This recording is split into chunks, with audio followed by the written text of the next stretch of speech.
जय श्री गणेश। आप सभी को गणाधिप संकष्टी चतुर्थी की बहुत बहुत शुभकामनाएं। आज यानी कि सोमवार को 18 नवंबर 2024 को गणाधिप संकष्टी चतुर्थी व्रत है। मार्गशीर्ष कृष्ण चतुर्थी का आरंभ 18 नवंबर 2024 को शाम को 6:55 पर होगा और चतुर्थी की समाप्ति होगी 19 नवंबर को शाम को 5:28 पर। और चतुर्थी का व्रत आज यानी कि सोमवार को 18 नवंबर को रखा जा रहा है। इस बार 18 नवंबर 2024 को मार्गशीर्ष मास की कृष्ण पक्ष की संकष्टी चतुर्थी व्रत किया जा रहा है। इसे ही गणाधिप चतुर्थी के नाम से भी जाना जाता है। अगहन मास की चतुर्थी का बहुत ही धार्मिक महत्व पुराणों में बताया गया है। इस व्रत की महिमा भगवान श्री कृष्ण ने महाराज युधिष्ठिर को बताते हुए कहा था कि आप भी इस व्रत को कीजिए। इस व्रत के प्रभाव से आप क्षण भर में अपने शत्रुओं को जीतकर संपूर्ण राज्य के अधिकारी बनेंगे। भगवान श्री कृष्ण के वचन सुनकर युधिष्ठिर ने श्री गणेश चतुर्थी का व्रत किया था और इस व्रत के प्रभाव से वे अपने शत्रुओं को जीतकर राज्य के अधिकारी बन गए थे। अतः इस व्रत को करने से शत्रुओं पर विजय पाई जाती है। इस दिन श्री गणेश जी का विधि विधान के साथ पूजन करने और व्रत रखने से और कथा सुनने से सभी प्रकार के दुख दूर हो जाते हैं। इस वीडियो में आप मार्गशीर्ष मास की गणेश चतुर्थी व्रत की सभी कथाएं सुनेंगे। तो सबसे पहले जान लेते हैं पूजन विधि। प्रातःकाल उठकर नित्य कर्म से निवृत्त होकर शुद्ध होकर स्वच्छ वस्त्र धारण कर लें। अगहन में पूर्वोक्त रीति से गजानन नामक गणेश जी की पूजा करनी चाहिए। श्री गणेश जी का पूजन पंचोपचार यानी कि धूप दीप नैवेद्य अक्षत और फूल से करें। इसके बाद हाथ में जल और दुर्वा लेकर मन श्री गणेश जी का ध्यान करें और व्रत का संकल्प लें। और अब कलश में जल भरकर इसमें थोड़ा गंगा जल मिला लें। कलश में दुर्वा सिक्के साबुत हल्दी रखें। उसके बाद लाल कपड़े से कलश का मुख बांध दें। कलश पर गणेश जी की प्रतिमा स्थापित करें। फिर पूरे दिन श्री गणेश जी के मंत्रों का श्रवण करते रहें। संध्या को दोबारा स्नान कर शुद्ध हो जाएं। श्री गणेश जी के सामने सभी पूजन सामग्री के साथ बैठ जाएं। विधि विधान से गणेश जी का पूजन करें, वस्त्र अर्पित करें। नैवेद्य के रूप में 10 लड्डू अर्पित करने चाहिए। चंद्रमा के उदय होने पर चंद्रमा की को पूजा करके अर्घ अर्पण करना चाहिए। उसके बाद गणेश चतुर्थी की कथा सुनाएं। जौ चावल चीनी तिल और घी से हवन करें। इसके बाद गणेश जी की आरती करें। 5 लड्डू प्रसाद के रूप में बांट दें और शेष 5 अगले दिन ब्राह्मण को दान में दे दें। संकष्टी चतुर्थी का व्रत करने वालों को रात्रि में चंद्रमा की पूजा अवश्य करनी चाहिए, क्योंकि इसके बिना चतुर्थी व्रत पूर्ण नहीं माना जाता है। इस दिन चंद्रमा को अर्घ देने के बाद ही पारण करके इस व्रत को पूर्ण किया जाता है। यह चतुर्थी व्रत मनुष्य के सभी कष्ट दूर करके मनोकामना पूर्ण करती है। जय श्री गणेश। आप सभी का स्वागत है हरि का पंचांग चैनल पर। आज मार्गशीर्ष माह के कृष्ण पक्ष की गणेश चतुर्थी है। आज के दिन गणेश चतुर्थी का व्रत रखा जाता है और साथ में कथा सुनी जाती है। इस कथा में महाराज दशरथ की कथा का वर्णन किया गया है। तो आइए आरंभ करते हैं श्री गणेश जी का नाम लेकर। ओम गणेशाय नमः। पार्वती जी ने गणेश जी से पूछा कि अगहन मास की कृष्ण चतुर्थी को किस गणेश जी की पूजा किस ढंग से करनी चाहिए। गणेश जी ने कहा कि हे माता, अगहन माह में पहले कही गई विधि से गजानन नामक गणेश जी की उपासना करनी चाहिए। गणेश जी को दुर्वा चढ़ानी चाहिए और पूजा पाठ करने के बाद अर्घ देना चाहिए। सारे दिन व्रत रखकर पूजन के पश्चात ब्राह्मण को भोजन कराकर जौ चावल चीनी तिल और घी की सामग्री बनाकर हवन कराएं तो वह अपने दुश्मन को अपने वश में कर सकता है। इस बारे में हम तुम्हें एक पुरानी कथा सुनाते हैं। पुराने समय में त्रेता युग में दशरथ नाम के एक राजा थे। वे राजा शिकार करने के बहुत शौकीन थे। एक बार भूल से उन्होंने श्रवण कुमार नामक एक ब्राह्मण का शिकार करने में वध कर दिया। उनके अंधे माता पिता ने राजा दशरथ को श्राप दिया कि जिस तरह हम पुत्र के वियोग में मर रहे हैं, उसी तरह तुम भी एक दिन पुत्र शोक में मरोगे। इससे राजा बहुत चिंतित हुए। उन्होंने पुत्रेष्टि यज्ञ करवाया। इस यज्ञ के कारण जगदीश्वर श्री राम ने 4 भुजाओं वाले रूप में अवतार लिया और लक्ष्मी जी सीता जी के रूप में पृथ्वी पर अवतरित हुई। पिता की आज्ञा प्राप्त कर भगवान राम ने सीता और लक्ष्मण सहित वन में खरदूषण आदि राक्षसों को मारा। इससे क्रुद्ध होकर रावण ने सीता जी का हरण कर लिया। सीता जी के हरण होने के दुख में भगवान राम ने पंचवटी को छोड़ दिया और ऋषिकमुख पर्वत पर जाकर सुग्रीव के साथ मित्रता की। इसके पश्चात हनुमान आदि वानर सीता जी को तलाश करने में लग गए। ढूंढते ढूंढते वानरों ने गिद्धराज संपाति को देखा। संपाति ने इन वानरों को देखकर पूछा कि तुम कौन हो? इस वन में कैसे आए हो?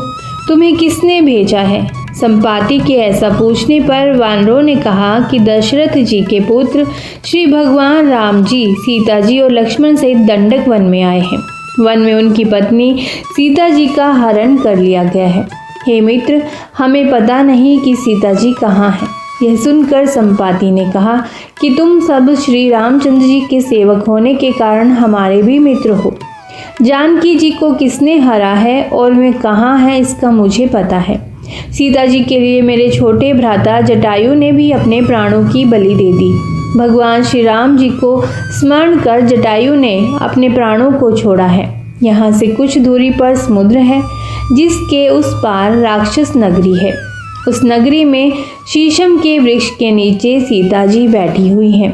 रावण द्वारा हरण की गई सीता जी मुझे अभी भी दिख रही हैं।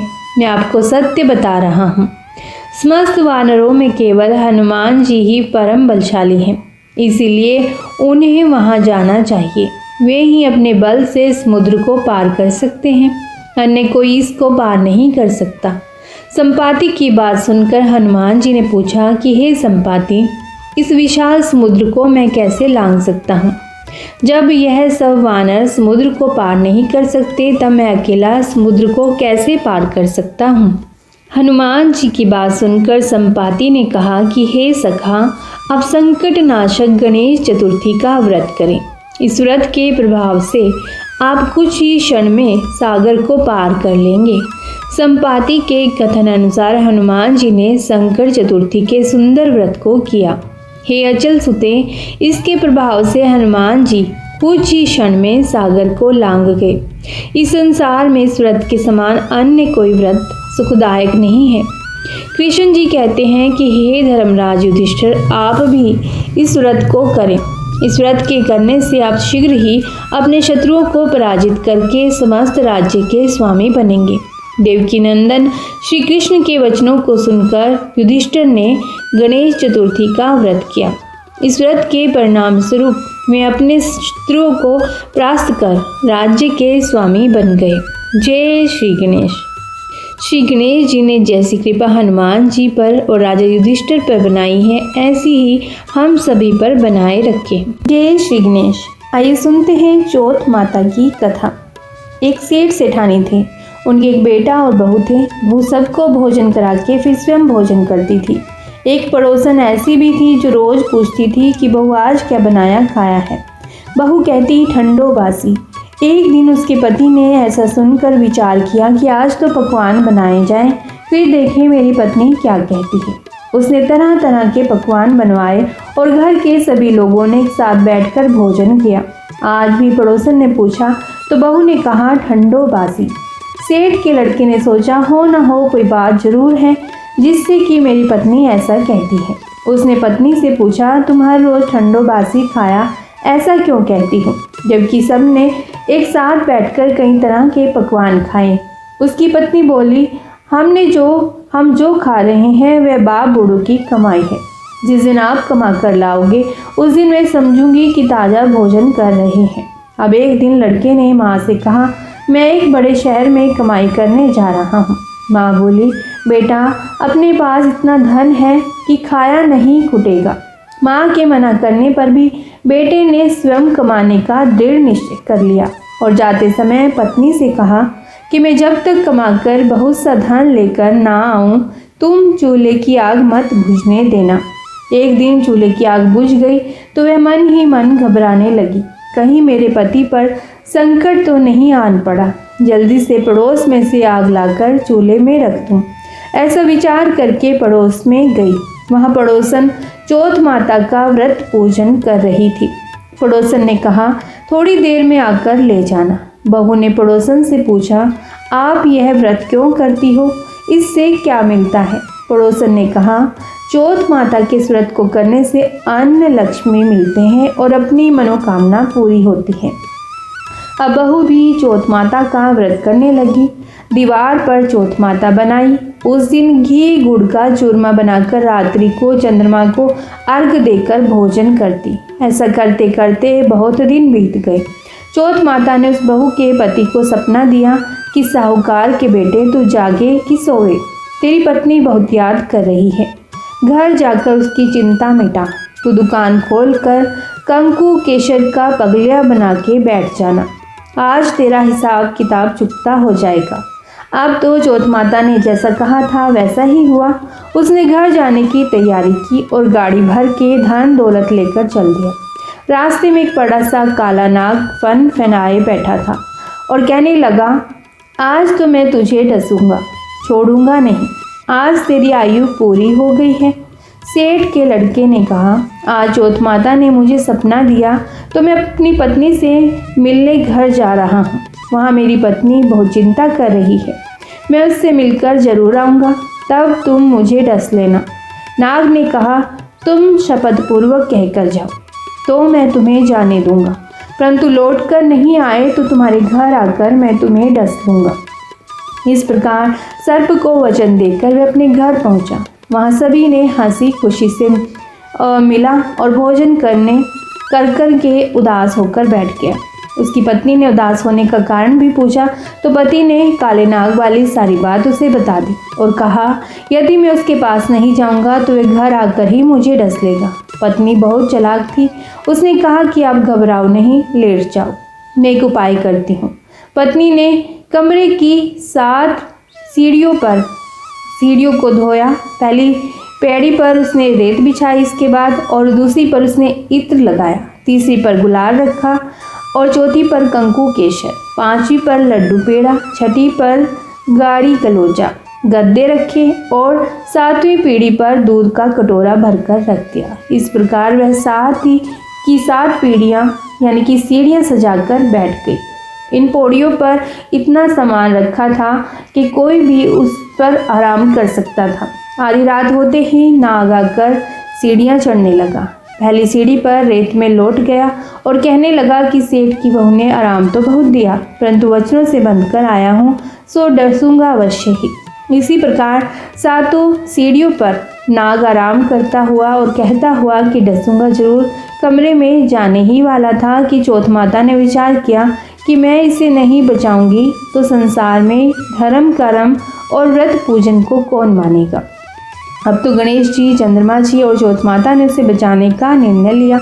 चंद्रमा जी ने उजाला किया, चौथ माता ढाल बनी और गणेश जी ने तलवार लेकर नाग को मार दिया और ढाल से ढक दिया। अब बहू भी थकी हारी सो गई। दिन उगा तो लोग बेटे से मिलने आए, परंतु बेटा बहू तो उठे ही नहीं थे। बहुत देर हो गई तो माँ उन्हें उठाने गई। माँ ने 7 सीढ़ियों पर जो कुछ देखा तो वह बहुत घबराई और बेटा बहू को आवाज़ लगाई। बेटा बहू उठे तो देखा कि एक ढाल तलवार पर पड़ी है, एक ढाल तलवार सीढ़ी पर पड़ी है। अब ढाल उठाई तो वहीं काला नाग मरा हुआ पड़ा है। बेटा बहू ने सोचा कि आज तो धर्म कर्म ही आड़े आए हैं, जो भगवान गणेश जी और चौथ माता ने अपनी रक्षा की है। हे चौथ माता, आपने जैसे सेठ के बेटे बहू की रक्षा की, वैसी ही सबकी रक्षा कीजिए। बोलिए चौथ माता की जय।